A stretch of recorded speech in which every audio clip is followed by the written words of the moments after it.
Geopolitical trends, consolidation points, prospects of the contemporary realities are strategically important to have an atmosphere of peace in the region. All these topics are focused in Central Asia program. Hello, you're watching the Central Asian Report. A report on the most interesting regional events and trends in just a little while. But coming right up, headlines from Central Asia.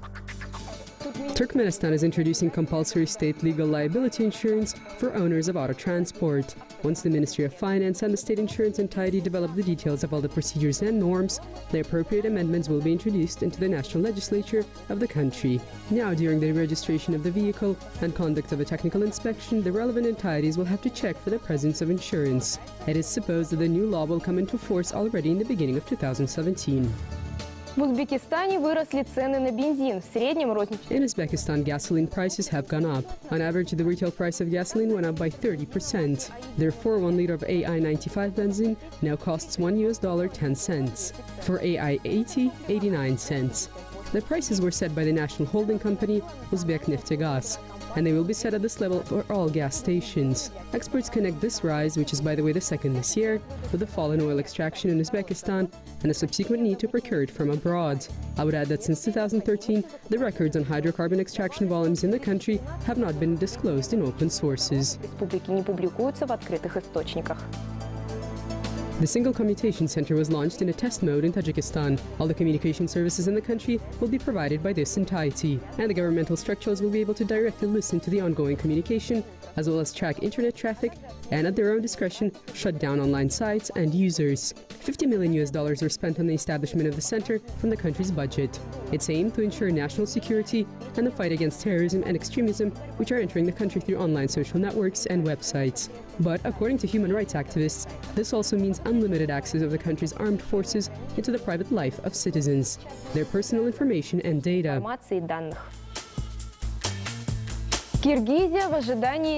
Kyrgyzstan is awaiting a referendum.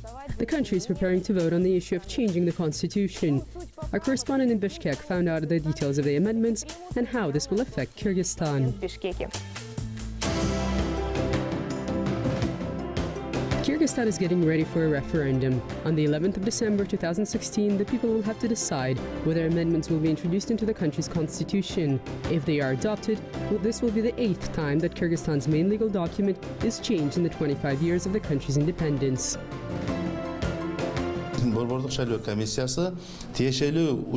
All the citizens of Kyrgyzstan who on the day of the referendum possess the right to vote and who have undergone the biometric registration process set by the legislation of Kyrgyzstan will be able to take part in the referendum.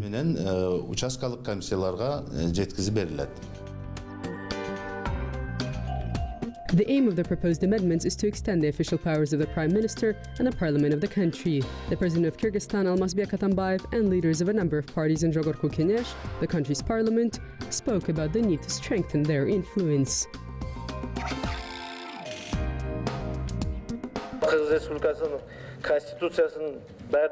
The adoption of the new constitution 6 years ago allowed to change the system of public administration in the country to follow the path of democratic parliament development. The time does not stand still, and the current challenges demand the introduction of amendments. They concern the government, judicial system, and a number of other articles.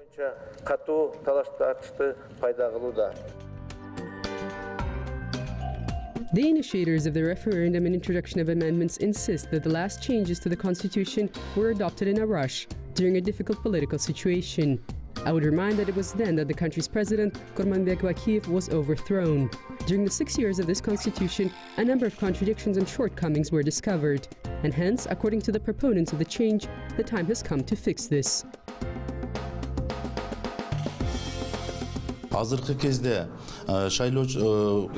The preparation for the referendum, which will happen on December 16th, is following the timeline of the Central Elections Commission. The list of the referendum participants have been put up at all voting posts. After all the votes are processed, within 5 days the Central Elections Commission should receive them. In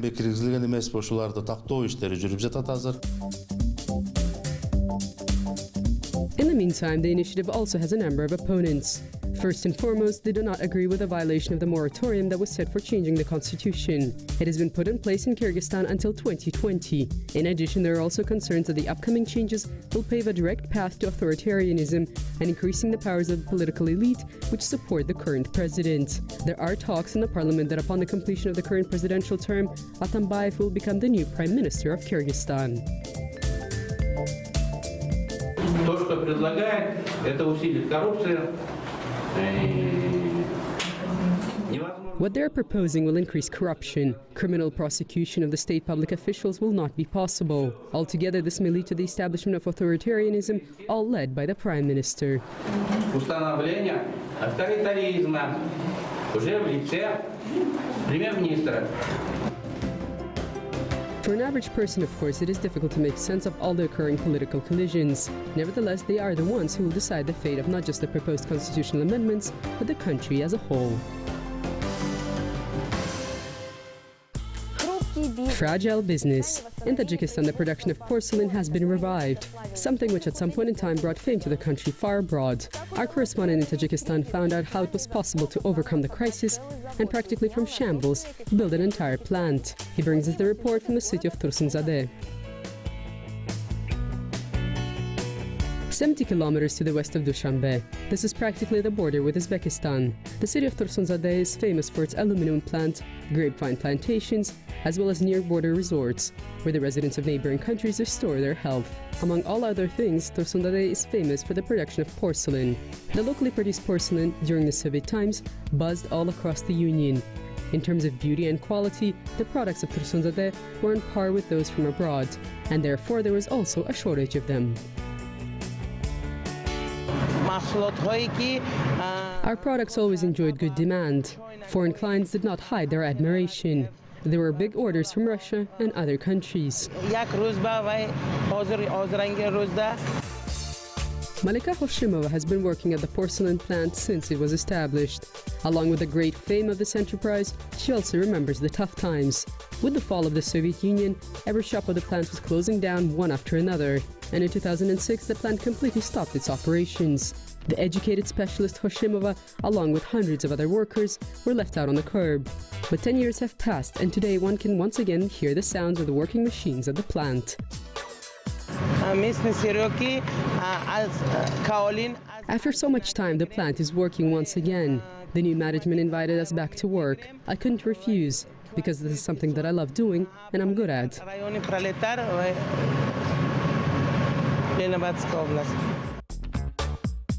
$300,000 were spent on the reconstruction and modernization of the production department. The operational technologies remained the same. The raw materials are mostly local. Only a third is delivered from Russia.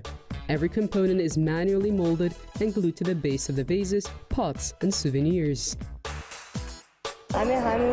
Here I make around 200 teapots. A good teapot has to have a correct sprout. If it's too long or attached at the wrong angle, then it will be impossible to pour tea out of it. It will be defective.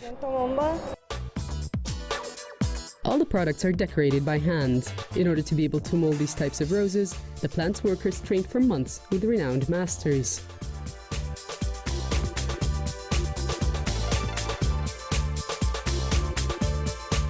When all the parts are ready, the final product is polished and dried during a number of stages. First at 60 degrees, and then the temperature is raised twofold. This makes the porcelain more durable and the final product more long-lasting. The final stage, the decoration department. Here artists decorate the souvenirs, vases, cups and teapots with national traditional designs and colors.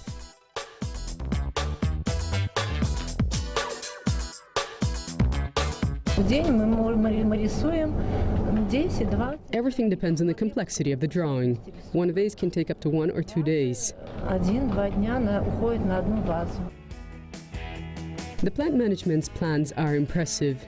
In the near future, they want to increase the sales volumes up to 500,000 units per month. There are plans to establish shipment channels to the countries of the near abroad. And for now, they're confident. In terms of price, quality, and visual appearance, the locally produced goods can push out the imported ones from the market. The products of the porcelain plant are 10% cheaper than those imported from China and Uzbekistan. For example, the tea set costs just $5. In addition, the dishware from Tursunzadeh already found its niche on the market of souvenirs for foreigners. Dishes with an unusual design enjoy special demand, as well as vases which can decorate any interior.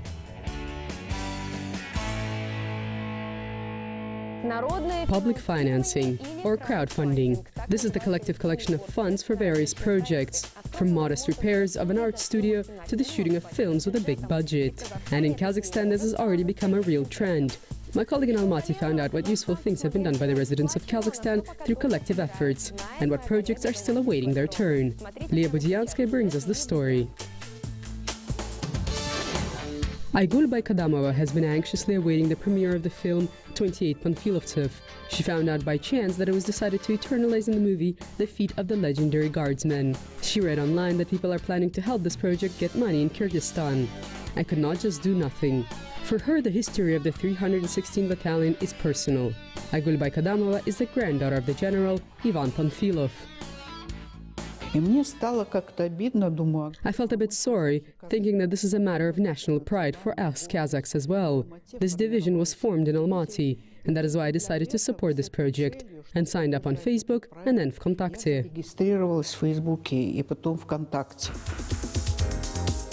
Andrei Shalyopa is the film director about the Panfilov division. At the beginning of the project, he did not have enough money in the budget.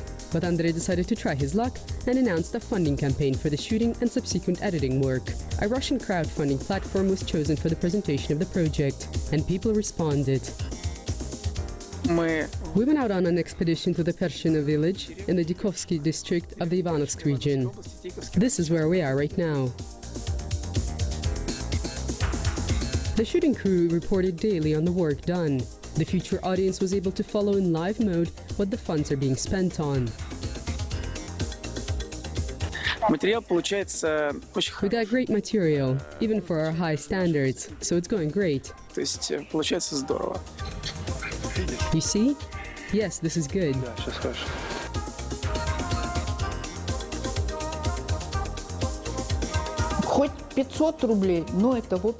Even 500 rubles, everything goes to the common fund, and overall a tremendous, unbelievable for me amount was collected, 34 million rubles. When more than one half of the amount was collected, the ministries of cultures of Russia and Kazakhstan joined in. And this was just on time. That was when the devaluation happened and the project budget increased substantially.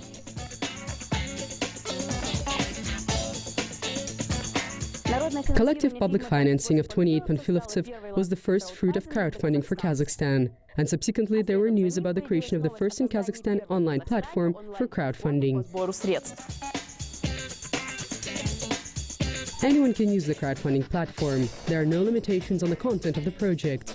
They can be social and commercial, but there are some conditions for accepting the project idea. Проект должен быть живым. Прежде всего, он должен быть живым.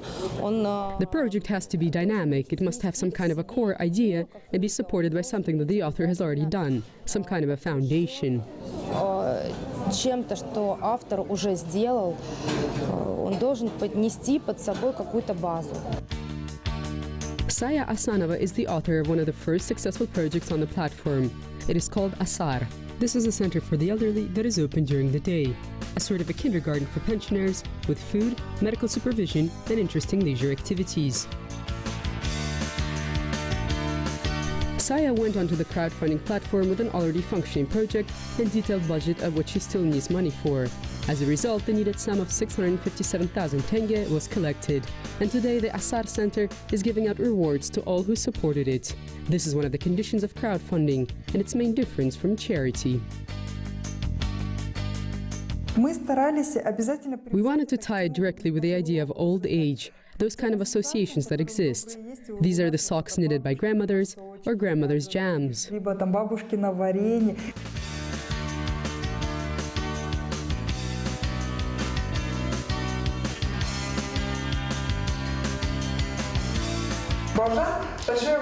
Borjan, thank you very much for taking part in our public funding campaign.